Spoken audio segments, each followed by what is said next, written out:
Well, Max Verstappen was pretty much untouched all weekend long. He was flawless in qualifying and flawless during the race, only coming under pressure from Carlos in the closing stages. But he managed to take home the win, with Carlos coming in second and Lewis getting his second podium of the season.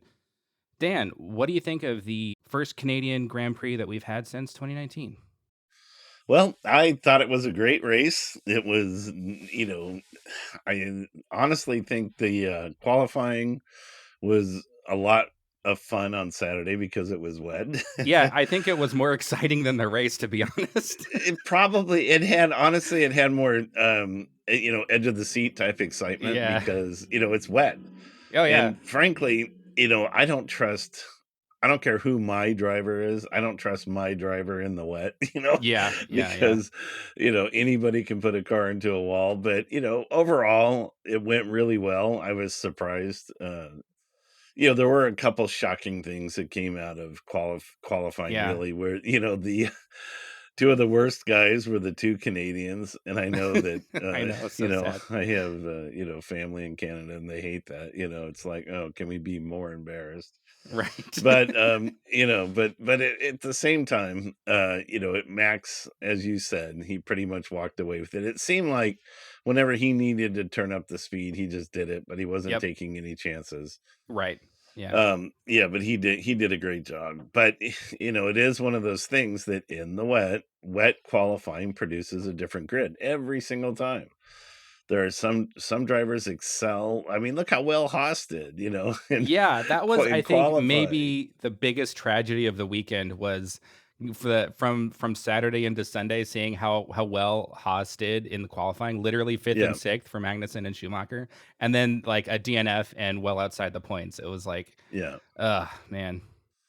Yep. Yeah, it was, racing's tough. Yeah, But yeah, I think what we kind of hinted at last week is coming true. I mean, we have now a predictable field. We have yeah. Ferrari and Red Bull vying for number 1 and 2, Mercedes clearly 3rd. A very Um comfortable 3rd. Yeah, and, let's be honest, I think Hamilton, he drove a great race. His car was behaving itself much better, in fact, the best I've seen it all season in this Yeah. race, but even then, without the issues that Ferrari and Red Bull had, like Perez,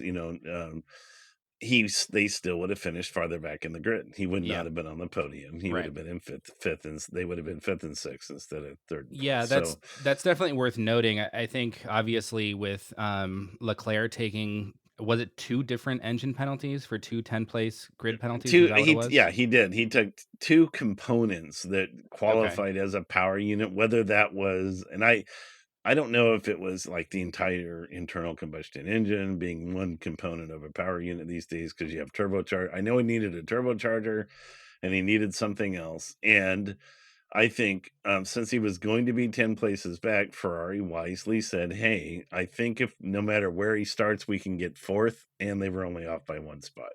He wound up in 5th. I think arguably he could have been on the podium. He just had a slow pit stop that put him behind that DRS train that he had to work through. I don't know if he could have been on the podium yesterday, but I think that they weren't out of line saying they could be in 4th. So Correct. Yeah. they took their pain, but now see they have several new components that they can cycle through for Right. the next handful of races. So I Yeah. think Brilliant decision there. they kind of took their pain and and went on. And then you see Sainz in second, Perez. Where did he finish? I was Perez trying had the to. DNF. Remember, he was the Oh like yeah, lap yeah, yeah, 9 or yeah. No, something. It he's was gone. a But yeah, he component was failure. completely out of the points. Yeah. Yeah. So right, Which and just then sucks. yeah, Like, he was on such a roll, and then for reliability to get the better of him, it was just, yeah. Yeah. it sucks. So, and it's there's a lot of interesting things. I think one thing that went on in quality that absolutely made no sense to me was why everybody in the field was either on full wets or inters toward the end of when it was Q3. People had switched to inters because there wasn't as much water on the track, but it was still wet.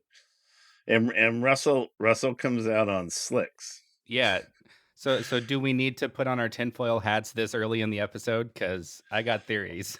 Well, at this point, I don't even know if it's a tinfoil hat. It's more like a paper hat. Well, maybe. At this point, because it's like, he may have suggested it and his team may have went, sure, go for it. Yeah. Have fun with that, George. But they Yeah. were pretty much ensuring that Hamilton placed above Russell by allowing Yeah. him to go out on slicks on a wet track. And I And think putting on the tinfoil hat, obviously there's no actual evidence to not evidence. yeah, There's no data to it's support it. theory, but I think we're right. Yeah, it's like it's one of those things where it's like, okay, you've got who you consider when you're Toto Wolff, who you consider to be the greatest of all time, certainly one of the best track records in Yeah, F1, and he's constantly being out performed by his young upstart teammate, and he's yeah, also having a really hard time with the regulations and the drivability. He's not in a good headspace. What's a good way to pull his mood around and have him right. in a much better frame of mind? Which honestly, that worked really, really And well. you can't ignore the fact that a huge part of Formula 1 is entertainment. Yeah. And for the Mercedes fans, they want to see Lewis on a podium, maybe even more than George at this point in time. Now that'll change after Lewis retires, but Well, at the very least, just in a good mood. Because yeah, there was an interview I saw of him post qualifying where he was just like beaming. He was just like totally yeah, on the up. He looked downright depressed for the past couple of months, but yeah. he was like total turnaround. And then getting third, he was just like absolutely on top of the world. Like felt like it was the best thing. Yeah, he knew he had a good chance to finish in front of Russell now, Yeah, and I think they kind of, I don't know if they intentionally put Russell off the track, but you yeah, and I were texting, yeah, and we were actually joking, like, okay, is somebody going to try and go out on slicks before this is over? And you're like, I don't see how they could do that. I'm like, yeah. me neither. And then when I saw Russell doing it, I go, this is crazy. I said, he's either going to be on pole or in the wall. And Yep. literally, Literally. as I'm hitting send, he's Yeah. in the wall. No, I literally received that text from you, looked back up at my screen, and he was spinning. Well, that was it. I mean, Yeah. this was, it's like the old, Yeah. there's old pilots and there's bold pilots, but there's no old bold Right, pilots. right. This is something where, it was inevitable that Yeah. he was being bold and he might have made it, but it was like probably 1 in 30 chance he was going to pull it off. Yeah. But, at the But, end of the day, he's still, properly called Mr. Consistency because, yeah, again, he finished fourth, so in the top five again.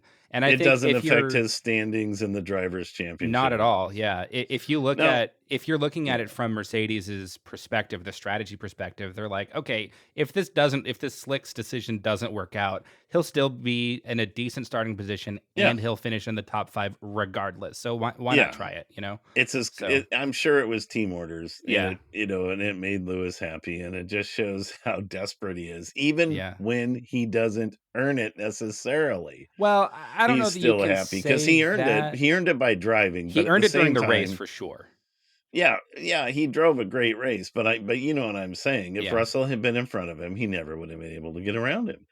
Well, So, yeah, it's just one I of don't these know. things where he had to do his part, and he did do it. There's no way to take that away from him. But, you could make an argument that, they kinda handed him the opportunity, and he Yeah. seized it and capitalized on it, and that's all Yeah. him. Right. But, yeah, I don't think we're too I think there's some truth in there somewhere, which, we may, 20 years from now, if Lewis writes his memoirs or Right. something, Yes, because I'm sure he he'll may mention. include the qualifying session of the 2022 Canadian Grand Well, he Prix in there. might, those are things that kinda stick in there, like, Well, if maybe. there's a chapter on, if he's ever interviewed and there's a little bit on team orders, Hmm. somebody might bring it up, because it was and he might laugh and go, "Well, yeah, that thing with Russell on slicks in Canada in 2022, that was kind of funny." Yeah, You know?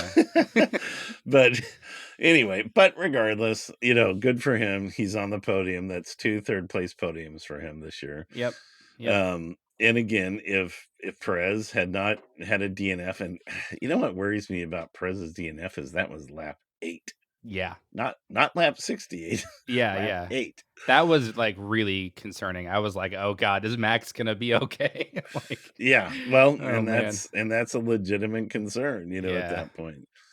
But yeah, that is a concern. And then, of course, with Leclerc starting in P19 and Perez taking with the mechanical DNF in lap 8, then yeah, Lewis had that opportunity. So it was like a perfect storm for him, and that's fine. Mhm. But the point I'm trying to get at is if the casual observer goes, "Wow, Mercedes is coming back. They're doing great." It's like, yeah, They they're only doing finished they're 8 seconds behind the leader. yeah.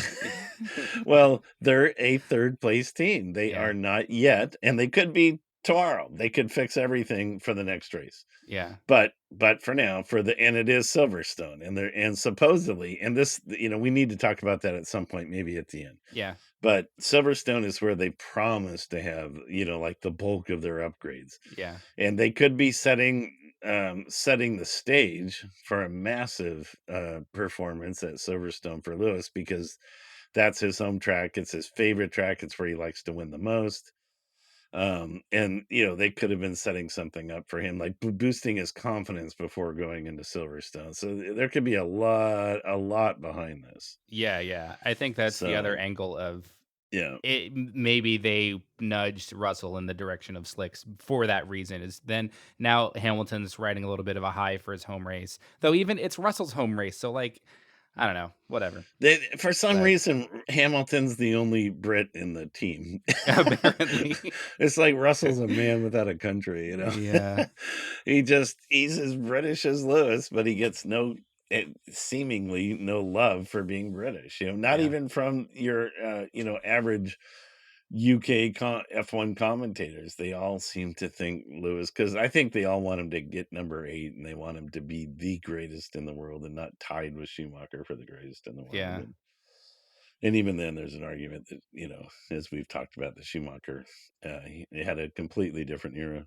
I kind of feel like you can't say greatest of all time. You have to go greatest of their era. Like I think Right, that's right. yeah. Yeah, There's just it's too different. Like you can't like compare Fangio to Lewis Hamilton.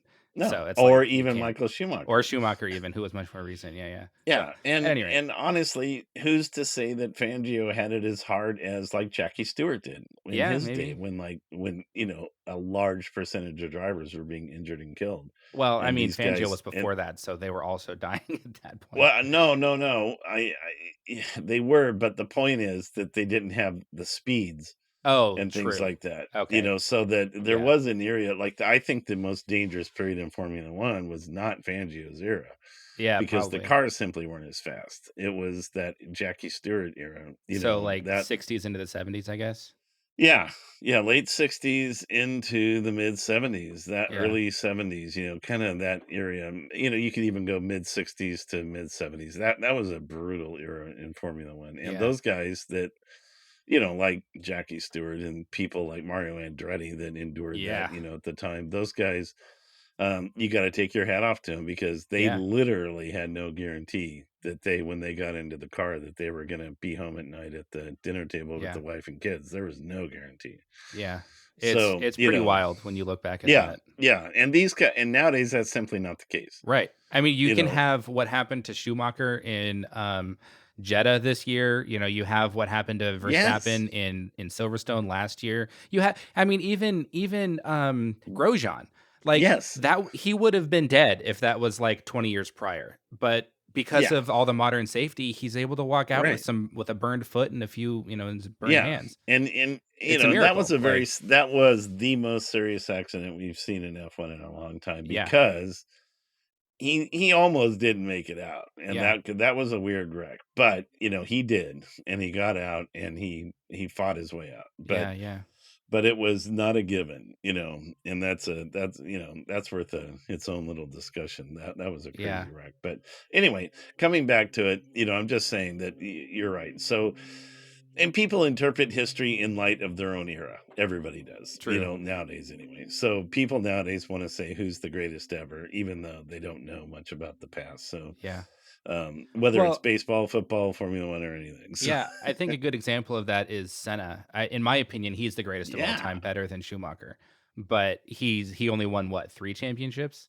yeah, I And don't so know. Yeah, people look at that and they're like, "Well, he only had 3 championships." It's like, well, that doesn't define the driver. Like, that doesn't mean, like, personally, I think Kimi Raikkonen is better than most multi-championships, hmm, champions. Um, and yet he only won 1 championship, but he still was an absolutely incredible driver. So, it's yeah, like the championship number isn't everything. It's a lot, but it's not everything. But anyway. yeah, yeah. That's an interesting concept there, but Yeah. Anyway, you back know, to Canada. So we had Max, then Carlos, then Lewis in the top 3 with Russell and Leclerc rounding out the top 5. But then after that we had mhm, Ocon, which was cool, yeah, and then Bottas, which was a great recovery drive from him because he didn't qualify very yes, well. And then Zhou, which was amazing from him, and then yep, Alonso, so the other Alpine, and then the Canadian homeboy Lance Stroll coming in 10th for the final points position. yeah, So, yeah, interesting yeah. top Which 10 there. not bad. It's not a bad Yeah. position, but at all. But yeah, Yeah. there you go. So I think that's pretty interesting. One thing I wanted to talk to you about more in depth, because we seem to kind of gloss over them and kind of ignore them throughout like the whole season, but that's Alpine. Because for some reason, Alpine has been like slept on by a lot of commentators because they're actually really good. And I think we'll probably at this rate end up coming in fourth above McLaren. I mean, maybe it's Yes, a long season, but like they've put together a good string of results, and with Alonso getting the front row in qualifying second, right. and then he also in Australia he probably would have been on the front row if he didn't have the reliability issues. So I Yeah, feel like the reliability issues they had early in the season has kind of made everyone ignore them since then. And they've actually been pretty strong when you look at their actual pace, their actual performance, their actual results. It's not bad. yeah. No, I agree. I think the problem with there's a couple things going on is when Alonso does well, it's like, hey, look at 40-year-old Alonso doing well, Yeah. and they don't mention the fact that it's Alpine. Yeah. And I think his persona overshadows the livery of the car, to be honest. Yeah. And then, but the only other thing I can imagine is that they're the only car running Renault. I believe they're They the are, only yeah. ones running a Renault engine. So, Though there's rumors um, of potentially McLaren going back to Renault in the next few yes, years. yeah, So, there are rumors which is of interesting. definitely. But Well, and Andretti, if Andretti gets into the sport, they're in talks with right, Renault right, yeah. for engines as well, which would change things dramatically. So, Yeah. but anyway, but Renault in the past and recent, like Schumacher era, has been a very strong team. That's where Fernando was driving with them, was driving Renault equipment when he won his 2 championships. So Right. he has a deep relationship with that organization. Yeah, the only thing is I think Ocon has not been a super strong performer, and so that may taint the team, but no more so than with Haas, Right. and the K Mag is usually outperforms it for me, Mick. But you know what? Mick's been doing better and better and better. Yeah. Peter Windsor had a spot where he thought, I think Mick's doing great for his, Yeah. his first year in Formula One, and I agree. I think he is too. I think he's doing better. I think Well, I mean, he in a qualified in 6th a in the wet. Like, that's incredible. yeah. Like, Yeah, I think in a couple years Mick's going to be a force to be reckoned with, and yeah. he's coming up at his pace. And He knows what's historically that's what expected he's of him. done. He's Yeah, taken a couple of years to get used to the new formula, and then he's pretty good. yeah. Well, So, he killed Formula 3 and 2. yeah. Yeah. So he is definitely capable of doing it. I think he'll make it in Formula One. I think he's going to be a contender. If you put in a year or two, if you put him in red, he's going to win races, assuming Ferrari's competitive. Yeah. And he is in that organization, so Yeah, yeah. watch out. Yeah. That and I'm telling you, that's going to be see. That's what keeps you coming. That's what keeps me sticking with this sport. Is you can kind of see, like I love seeing Alonso race because I've been watching him his whole career. Right. And then, but I love seeing like kind of seeing the future form, and then you want to see it happen, so that's just it's what keeps your interest in this sport. It's been going on since before I was born and will go on long after I'm dead and gone. So, Hmm. but while I'm here, I'm really enjoying it. Yeah.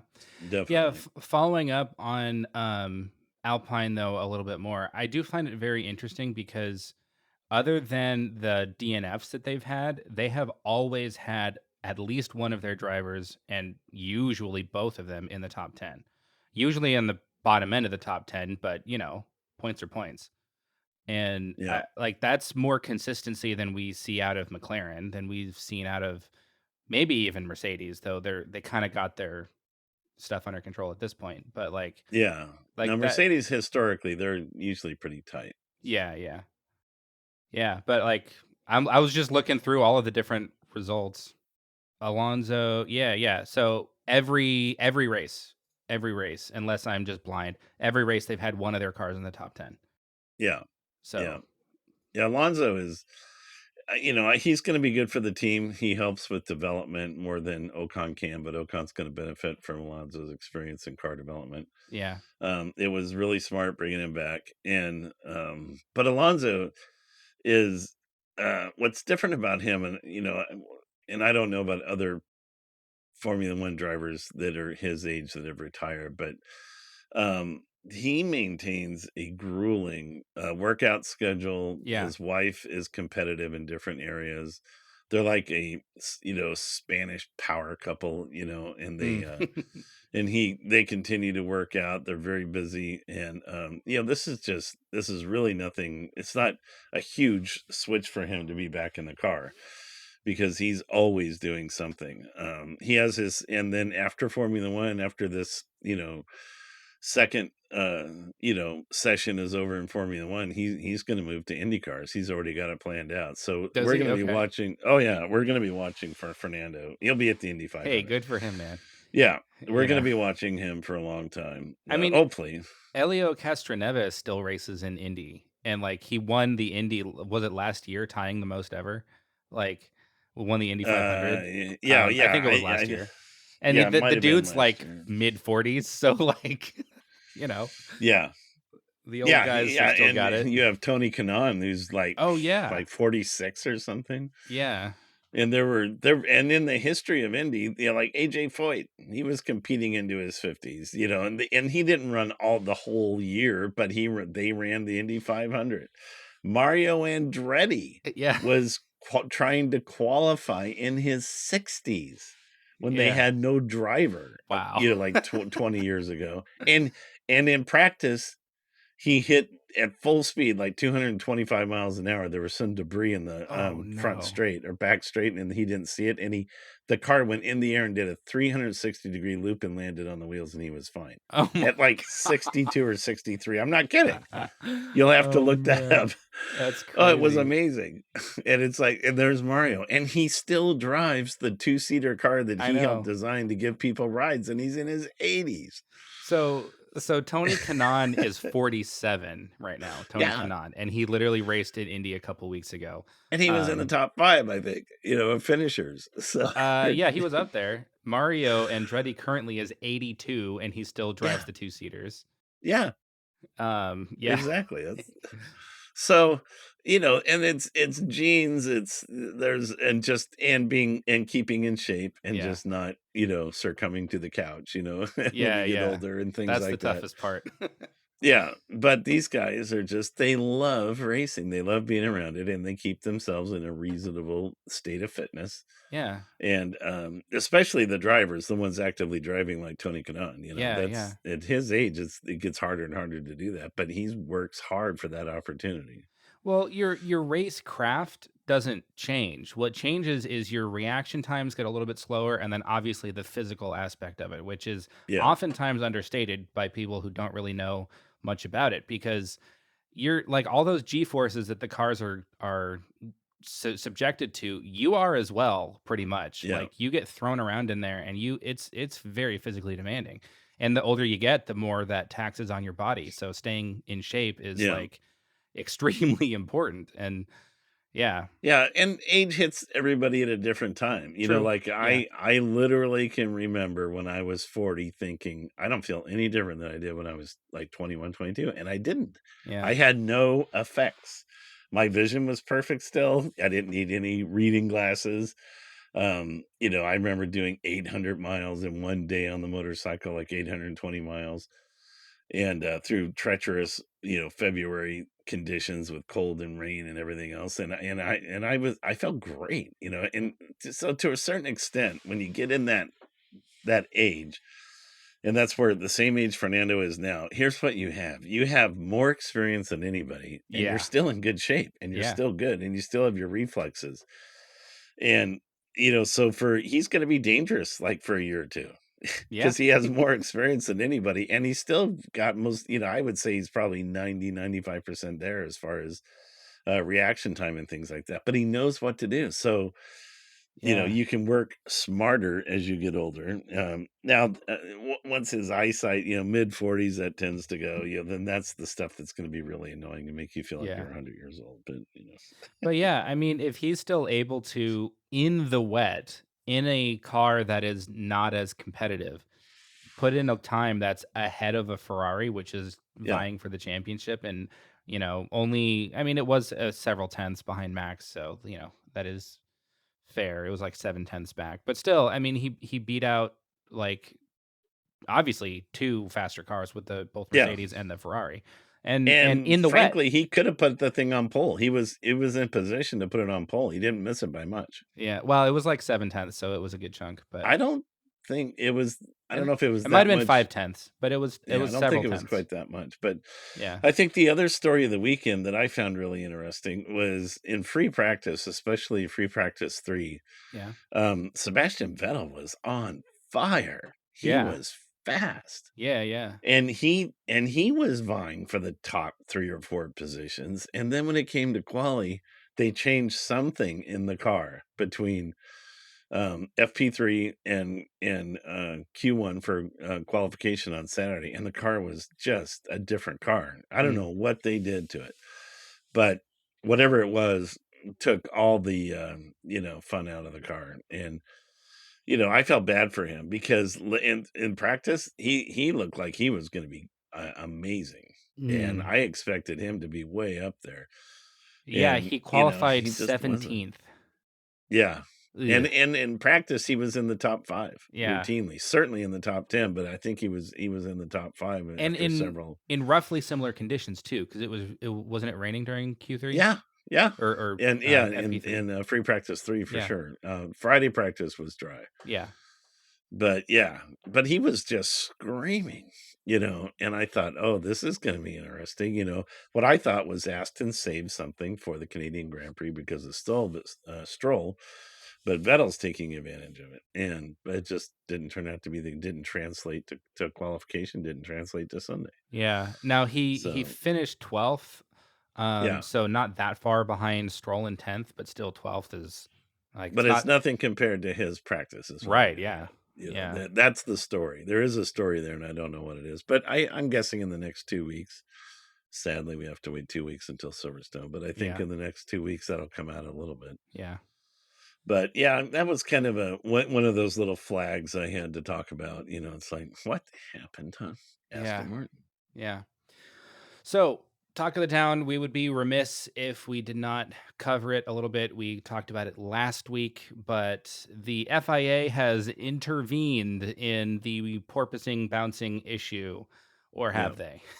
What's your take of all of that? Maybe run us through what they've actually done, and then what's your take on that? Well, yeah. They're starting to intervene, and I don't like it per se.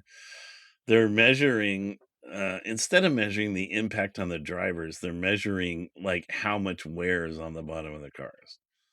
And if any and, one of the iconic pictures that you'll see, and you could go back and look at, Formula 1 10, 12 years ago, there's always at the beginning of the race, especially when the cars have a full load of fuel, you're going to see these iconic pictures of sparks flying out Oh from yeah, underneath them. yeah, And there's a titanium plate, or there used to be, now it's probably carbon or something, but there used to be a thin titanium plate on the bottom of the car that was considered sacrificial.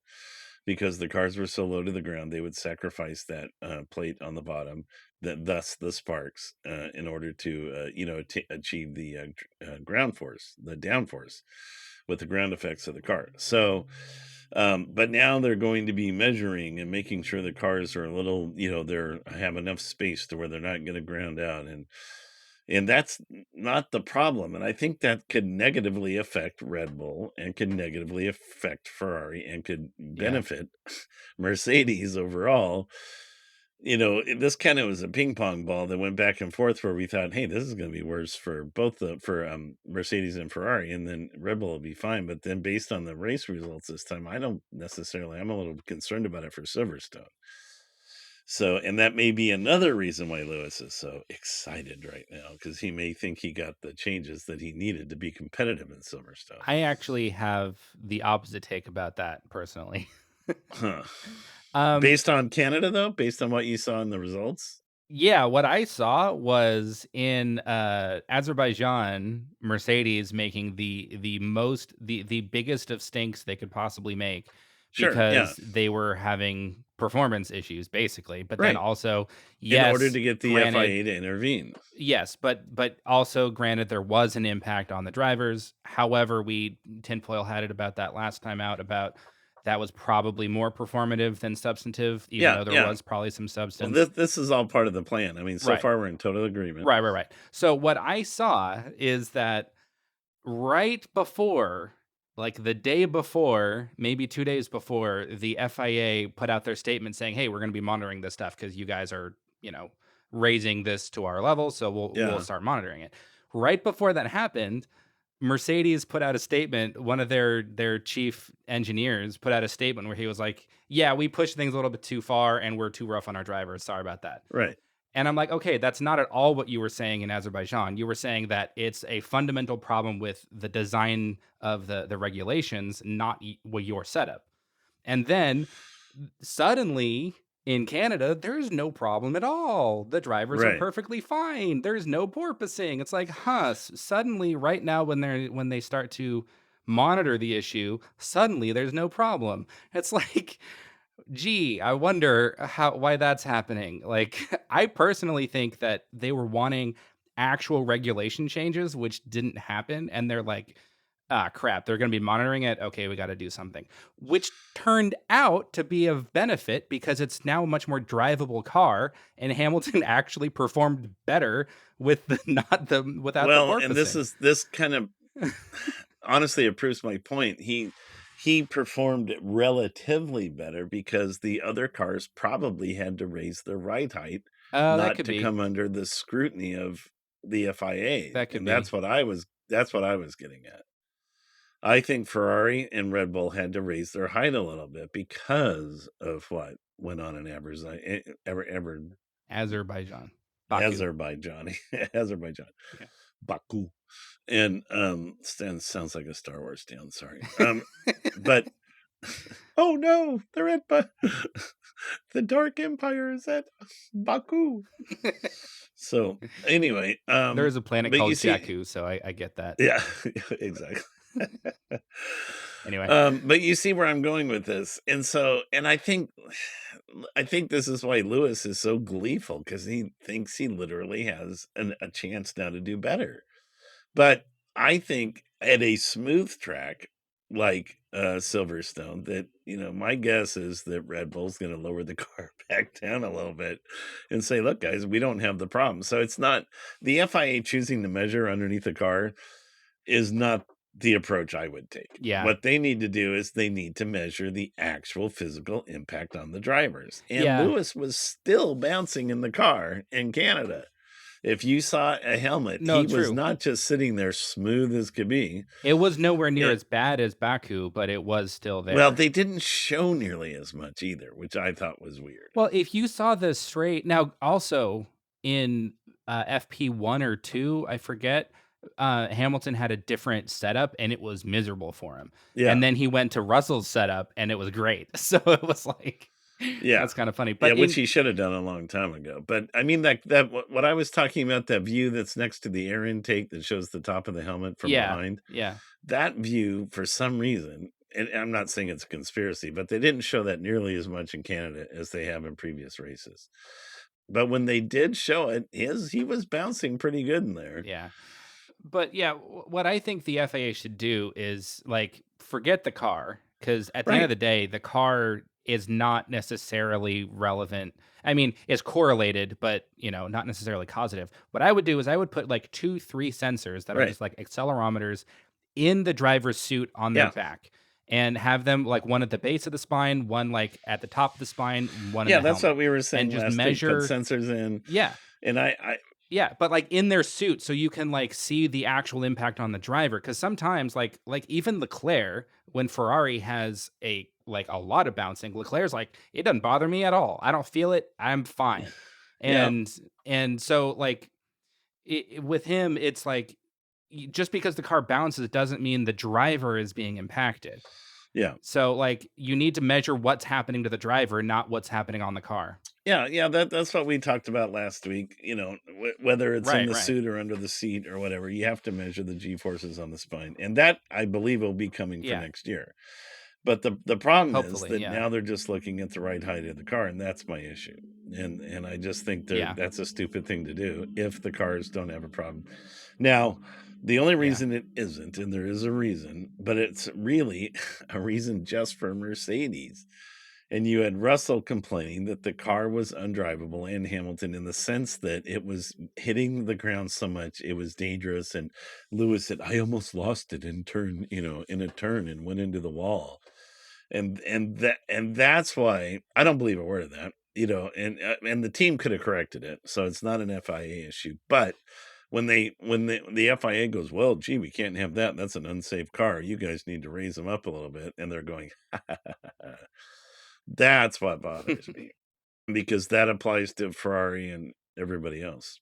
Yeah, true, but it isn't just Mercedes drivers complaining about it. I mean, Ocon, I think Ricardo, Gasly, all these guys have been complaining about the No, strain no, on their no. back as well. Yeah, So but like, I think you missed my point. I was talking about the safety of the car itself, not the driver. Forget the driver. But if a car is bouncing, like if the suspension's bottoming out and you can't negotiate a curve, then it's a mechanical safety issue.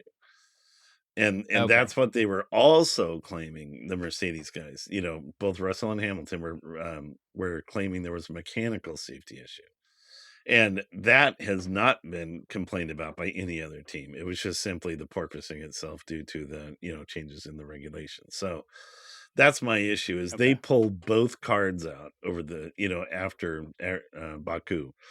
So that's what I was getting at. And I think that's why the okay. FIA now is measuring the underneath, and it's like, oh, come on, guys. So hopefully Christian Horner and those guys will do a good job over the next 2 weeks and say, I don't think this is fair. We have not had those Yeah. problems. Our car is drivable. We've had nobody has crashed due to this issue. So why don't we just put Yeah. in some type of sensor under the seat and talk to a doctor and figure out what's acceptable, G-force loading, because in any kind of whether you're a fighter jet pilot or anything, you're going to take loads on your spine. It just depends what the human Right. body can put up with reasonably for a period of time. And Right. that's not somebody smarter than us will figure that out. But hopefully they don't. Right. I'm Right. just hoping that they don't hamstring the other teams, and that Mercedes Yeah. gets an artificial advantage, which is what been my Well, I concern don't all want along. anyone getting an artificial Yeah. advantage. I think that's the crux of the issue to me Yeah. personally. Is like I don't think Red Bull has proved that you can design a car without the Yep. porpoising. Ferrari has proved that you can design a car with the porpoising, but not in a way that impacts your drivers all Right. that much. So they've proved that it is possible. So to me, it's like the rest of the teams are like it is possible. The rest of the teams don't have a leg to stand on. You can't say these regs make it impossible for us to provide us a safe ride for our drivers. It's like that is objectively false. Like both Red Bull and Ferrari proved that wrong. So changing the regulations to suit the slower teams is not fair, and I don't think they should do that. And yet you had you had Toto Wolff, Hamilton, and Russell in concert, all begging the FIA to give them relief. Yeah, but, So yeah, I there mean, it you wasn't go. just them, but yeah, And then yeah, all of a sudden, Hamilton's happy and things go a little better for them. So I just don't like it. yeah. But Yeah, I think this is part of yeah, the sport though. This kind of politics, and Mercedes has a yeah, lot of yeah, sway with the FIA. This is all part of Formula One, always has been. It's the yeah, part I hate, but it's the part that, it is there. And but the thing is, Christian Horner and his organization, they know how to handle this. yeah. Anyway, anything else about all that? No, no, no, that aspect, I think they definitely tried. It didn't go anywhere. And I think, no, I think it was, but the key is if you look at the drivers' points and the constructor points, boy, boy, boy, Yeah, you let's run clearly, through that real quick. yeah, okay, if you got I've got the numbers if you don't. So, No, I got them right in front of me. okay, So, good. Go let's for run it. through the top 10 drivers standings. You have Max Verstappen on 175 points, Sergio Perez Yes. on 129, so he got nothing for this weekend. Yeah, but that's a pretty big gap That's between a pretty first big and gap. But second. then, literally 3 points behind Perez, you have Leclerc at 126. Yeah, And then Russell, Mr. Consistency, on 111. And then which Carlos is pretty Sainz. close too to those y- guys. Yeah, that's actually not bad. But yeah, but then Carlos Sainz on 102. So he is closing Yep. the gap to Leclerc, which is nice. Yep. And then Lewis Hamilton in sixth on 77 Yeah, with which is what, 98 points less than Max, right?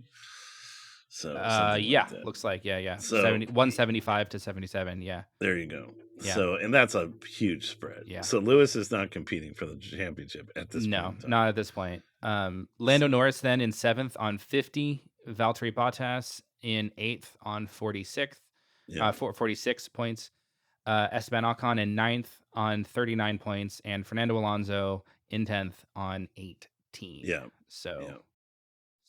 yeah. Yeah. And then constructors, we've got Red Bull still way out in front on 304 with Yeah. Ferrari in second on 228. So that's what, close to Big 80 difference. points back. Hmm. Um, Still, they were about that, I think, last week. But And now, where's Mercedes? I'd be interested to know after Mercedes this is race, obviously third on 188. which is So not too bad. They're that's pretty close for 40 points second. back from Ferrari. Yeah, that's not too bad. They're not too far off second place. Yeah. And like I said, a very, very comfortable third because McLaren in fourth is on 65. Right. So, Yeah. Yeah, yeah. this is what you see very clearly right now. And the fourth place team is the one that really might change. Who knows? Alpine or Haas might be able to capture McLaren. Who knows? Yeah. But yeah, you have Red Bull, Ferrari, Mercedes, and Yep. that is the season in 2022. Barring anything dramatic Yeah. changing, that is Yeah. going to be the season, I think. But a couple double DNFs, or if Mercedes gets their car figured out, then because we're only a third of the way through the season, so you never know. Yeah. I But thought Red Bull's reliability gremlins were dealt with, but apparently not. So maybe we'll see other DNFs, though it could have just been that they were pushing the lifespan of the engine more than it should have on Perez. I don't I don't know. know. I don't know. We'll But have to figure out what happened. It could have been something really stupid. yeah, honestly. You never know. Yeah. So, Yeah. who knows? But yeah, it looks like if things continue the way they are, which usually by around the ninth, 10th round, that's it's pretty solidly where things are going to end up. Yeah. Sometimes you get upsets and turnarounds, but not frequently. So Yeah. yeah, Red Bull, Ferrari, Mercedes, and then McLaren on 65 with Alpine right behind them on 57. So that's like 8 points back. Yeah. And then Alfa Romeo were right behind them on 51, so 6 points back. Yeah. So honestly, if Alfa Romeo can just consistently perform and McLaren continues to struggle, they Right. could get fourth. We could have Alfa Romeo in fourth. Like that's I think that's a real possibility because they're yeah. running Ferrari engines, so Yeah. why not? Yeah, so we've Yeah. got a kind of three-way battle for fourth, which is pretty Yeah. cool. And then Yeah. another three-way battle for seventh, which is also kind of cool. You've got Yeah. AlphaTauri on 27, Aston Martin on 16, and Haas on 15, with Williams way in the back on 3. So Yeah. And again, there's still a potential reliability issue with Ferrari too, and that's the other thing Correct. that's playing into Y- this. So Yeah, yeah.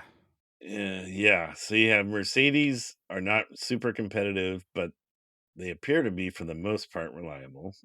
They're basically continuing to capitalize on the Ferrari and Red Bull mistakes and Yeah, really loving it. right. But yeah, they had a mechanical DNF? I don't think so.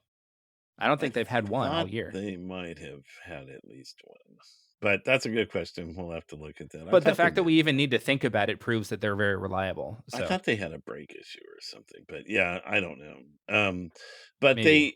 now if they had a faster car, then they may be more prone to that sort of thing. So that's another thing to watch for. Mm, If the yeah, car gets faster, then it's you have more wear and tear on the powertrain. So we'll see what happens there. yeah, But yeah, I think that's the season. yeah. Not to say that it's cast in stone because if Red Bull missed, like if they had a double DNF again, then Ferrari's right back in it, Yep, yep. or If they're able to and get a they're right 1-2 there. And or then, yeah, um, and if we keep getting these single DNFs, and if you keep getting both Mercedes finishing in the top 10, then or even in the top 5, then Russell and Hamilton can start sneaking their way back up the ladder without ever being on the podium with the standing in the number 1 spot on the podium. So, right. Yeah, these kind of things go on. But, I don't yeah. think that's going to happen. Max, and here's the deal though. Okay, that's so we've gone through the also rans. But here's the deal. Max is driving like a world champion. He is a world champion. Absolutely. He's driving like a world champion. His car is Absolutely. fast. He is more professional this season than ever. Absolutely. He's not taking unnecessary chances, but he's not afraid to push it when he has to. He's a smarter driver in 2022 than he was in 2021, and Yeah. for all intents and purposes, he absolutely deserves he looks like the world champion that he is, and I think Yeah. he's gonna solidify that this year, and then 2023, who knows? But for 2022, he is the man to beat, Yeah. and he's really good. This Yeah. is the other thing I want people to know. He's really good. You don't see a driver like him come along very often. No. And he is better than almost everybody on the grid, with the exception of Hamilton. He is that good. I think he's a better driver than even Vettel was when Vettel won 4 championships. And it was strictly due to the fact that, I mean, they had a fast car and Vettel's good, but I don't think Vettel was as good as Verstappen, and Yeah. Alonso, I don't know, that's close, and that kind of thing. But I mean, he's a good driver, really good, very talented. I think Leclerc is too, though. I think Yeah, Leclerc is very, absolutely. very talented too. Absolutely. Him, I think yeah. Max certainly gets a lot of flack for a lot of his the things we've seen from him over the years of just being immature and doing things that he probably shouldn't be doing and being a little bit of a bully on the track. Well, in the past, you're talking his youthful indiscretions of the past. Well, no, but that's exactly what I mean. You have to realize Yeah, that Max Verstappen is the youngest person to ever race in F1. He literally got his F1 seat when he was 17. And like he's had to mature yep, a lot and he's still what, 23 now? Like something like that. he's still young, but like how old is Yeah, he? I'm googling it. He is 24. Okay. So still he's still young, but he's yeah, at the point where he's had what, 5, 6, 7 seasons already, which is yeah, quite a lot. And yep. the fact that he's got the world championship is just kind of a mellowing sort of thing. He's like, I've achieved that. Well, I agree. Yeah, that's what I was kind of getting at, is Yeah. that he's, the old days are over. He's not squirrely and squirmy Yeah. anymore. This year, what I've seen from him is just, what do I need to do? Okay, I will Yeah, exactly perfectly execute that with no right. mistakes. Oh, Absolutely. now I need to slow down and manage my tires. Okay, I will do that. Oh, now I need to push and get Yeah, fastest lap. Okay, I'll do that. yeah. Like He's really, really good. perfectly, yeah, yeah, it's great. And what I love it is that this is a completely different car, and I'll figure it out. Yep. Didn't Yeah, stop him. even when Paris has out qualified him, Yeah, he like it doesn't bother him. He just performs as well as he can and, right. moves on. It's like I love to see that, you know? Well, you know what? You know, the first time I really noticed his attitude, like, and I thought, wow, if you go back and you look at that notorious, last lap or 2 laps of 2021, and at first they said, okay, Max, we're going to start, the race is going to start, but they're not going to allow the lap cars to unlap themselves past the safety car. And Max just goes, he laughed and he goes, of course not. It never goes our way, and he just kind of laughed. He didn't, but he wasn't furious. He Yeah. wasn't screaming his head off in anger. He wasn't swearing. He just kind of went, whatever. And and that this is for the world championship. And then of course they did let him pass, and then the rest is history. But he took it in stride. He didn't Well, throw you've really opened the can of worms now with the mentioning the race that shall not be named. I think, I don't know, I don't see it that way, but, No, I know. Me either, but but it's but what I'm saying is if you look at the heat of the moment before he had won that race, knowing what it would mean, he kept his cool, yeah. and, I mean, that is unbelievable to keep your cool at that point in time and to laugh Yeah. about something that doesn't go your way, and then all of a sudden it does, and you capitalize on it, and 2 seconds later, you're the world champion? That's one of the reasons that Yeah. makes that moment so great, and then, and we know of other drivers that just, cry "poor me" and scream and, take a negative approach to anything that doesn't go their way, and Max just didn't do that. He just kinda blew it off. Yeah. I'm reminded, was it Star Trek that was the line was, "It's possible to make all of the correct decisions and still lose." And it's like it's possible to do everything perfectly and still lose. And I think I champions like that. I haven't heard that before, but I like that. yeah. It's a true statement. Yeah, it's and champions know that. Drivers who drive like champions drive that way. They Yeah, have this understanding that, to your point, that I as long as I do everything in my power and I know that, in the back of my head there isn't that voice telling me I could have done more, then yeah, that's all there is. yeah, And you know, so but at any rate, we have rambled for way too long. yeah. Silverstone is in 2 weeks. 2 So weeks. any highlights or thoughts about Silverstone before we go to wrap up? The only thing to mention is, again, Mercedes, I think it's their home track. The way now it's not their home track, but it's their home track. So it's It's Lewis's home effectively. track. It's both of their drivers' home tracks, so it's effectively Yeah, their home track. yeah. And they have always said since like the second race that they're expecting their biggest upgrades there. So Yeah. I think Mercedes is going to be a threat at Silverstone. Now, Yeah. as long as the cars can be, it's a better track, smoother surface, as long as the FIA doesn't get overly involved in the next 2 weeks and lets Red Bull have the car back the way it was before, and Ferrari, I don't think they're going to have a chance. But that'll be the things to watch for. Yep. Is pay attention to what Christian Horner says about the FIA regulations. But And Mattia Binotto. I've actually been impressed with Mattia Binotto this year. yeah, He's yes, been very level-headed and yeah, he's stepped up to yeah. into the position much more this year than he seemed to do last year. I Yeah. agree. So, and I like him every Yeah. time he talks, Yeah. and he's another guy that's pretty mellow. And Christian Horner's a mellow guy. I mean, he's emotional, but he seems to be positive, even if a little sarcastic. Yeah. But to keep it positive, I think Mercedes is going to be a force to be reckoned with Yeah. in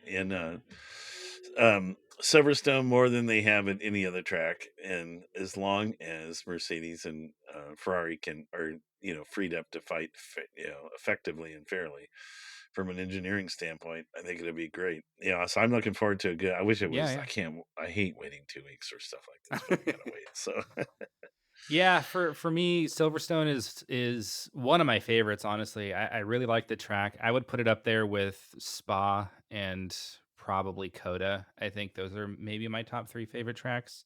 Hmm. I'd have to think more about that. That's just kind of off the top of my head. But point being, Silverstone's a great track. It always gives good racing. There's plenty of Yeah. places to pass.